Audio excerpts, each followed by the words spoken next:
মৰমৰ অষ্টম শ্ৰেণীৰ ছাত্ৰ ছাত্ৰীসকল, আজি মই তোমালোকৰ ইংৰাজী পাঠ্যপুথিৰ লেচন নম্বৰ 2 মাই নেটিভ লেণ্ড অৰ্থাৎ মোৰ জন্মভূমি এই কবিতাটোৰ প্ৰশ্ন উত্তৰসমূহ আলোচনা কৰিম। ঠিক আছে, গতিকে আজি ক্লাছটোত অলপমান ডিপলি এটেনশ্যন দিয়া ছাত্ৰ ছাত্ৰীসকল। এইখিনিতে তোমালোকে যদি এই ইউটিউব চেনেলটোত প্ৰথমবাৰৰ বাবে ভিজিট কৰিছে তেতিয়াহ'লে অনুগ্ৰহ কৰি চেনেলটো ছাবস্ক্ৰাইব কৰি দিবা, যাতে পৰৱৰ্তী ভিডিঅ'সমূহ তোমালোকে সহজে পোৱা। ঠিক আছে, এতিয়া কুৱেশ্যন নম্বৰ 1 চোৱা কি দি আছে।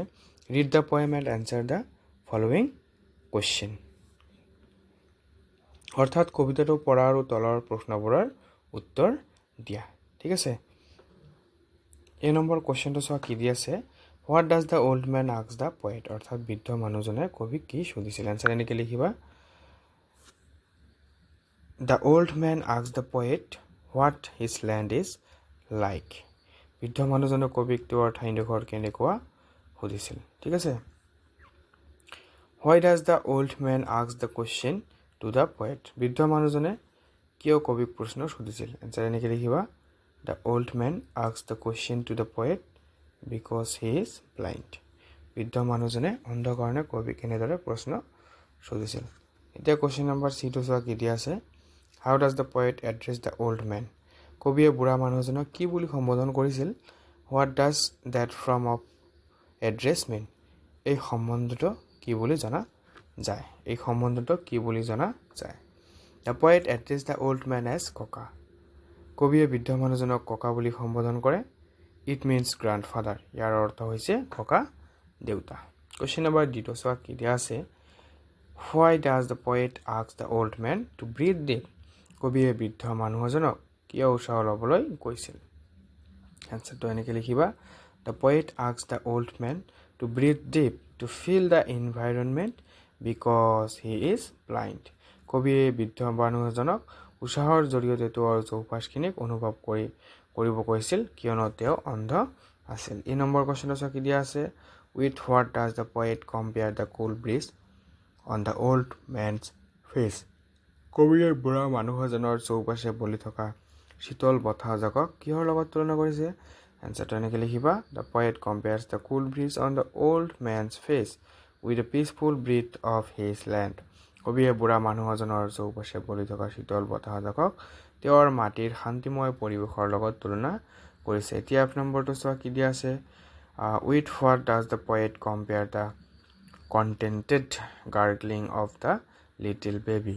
কবিয়ে সৰু ল'ৰাৰ কলকলনিক কিহৰ লগত তুলনা কৰিছিল। তেনেকৈ লিখিবা। The poet compares the contented gargling of the little baby with the sail of his land. কবিয়ে সৰু কেঁচুৱাটিৰ কলকলনিক তেওঁৰ মাতৃভূমিৰ সাৰুৱা মাটিৰ লগত তুলনা কৰিছে। এতিয়া যি নম্বৰটো চোৱা কি দিয়া আছে। What does the source of the cuckoo and the sparrow do? কুলি, ঘৰচিৰিকা আদি চৰাইৰ সমবেত সংগীতে কি কৰে। এনচাৰটো এনেকৈ লিখিবা। The source of the cuckoo and the sparrow shapes the native land. কুলি, ঘৰচিৰিকা আদি চৰাইৰ সমবেত সংগীতে আমাৰ ঠাইডোখৰৰ চৌপাশে গঢ় দিয়ে বা চৌপাশ গঢ় দিয়ে। এই নম্বৰটো চোৱা কি দিয়া আছে। What are the things that create the soul of the poet's beloved country? কোনবোৰ বস্তুৱে কবিৰ মৰমৰ দেশখনক আত্মা প্ৰদান কৰে। এনচাৰটো এনেকৈ লিখিবা। The distant roll of bihu dhol, the pipa and gogona, and the heady aroma of the pitha and laru. ঢোল, পেঁপা, গগনাৰ গুমগুমনি শব্দ, তাৰপিছত লাৰু পিঠাৰ সুগন্ধি তথা কি আছে। The scent of the evening prayer, সন্ধিয়াৰ যি প্ৰেয়াৰ আছে ইন দ্য নামঘৰ, যি প্ৰাৰ্থনা আমি নামঘৰত কৰোঁ, মছজিদত কৰোঁ। Source are the things create the soul of the poet's beloved country. তাৰপিছত যে আমি বিভিন্ন পক্ষী পেয়ালৰ মাতবিলাক সন্ধিয়া হ'লে শুনি থাকোঁ, এইবিলাকে আমাৰ মাতৃভূমিখনক কি কৰে, আত্মা প্ৰদান কৰাৰ লগতে ইয়াক কি কৰি তোলে, পৰিপূৰ্ণ কৰি তোলে। মৰমৰ ছাত্ৰ ছাত্ৰীসকল, আজিৰ ভিডিঅ'টো ইমানে আছিল। যদি ভিডিঅ'টো ভাল লাগিছে তেতিয়াহ'লে এটা লাইক কৰি দিব আৰু পৰৱৰ্তী ভিডিঅ'সমূহ পাবৰ কাৰণে তোমালোকে এটা কমেণ্ট কৰি দিবা। কি চেপ্টাৰৰ কি কুৱেশ্যন লাগে কমেণ্টত জনাই দিলে মই সকলোখিনি দিবলৈ চেষ্টা কৰিম। ধন্যবাদ।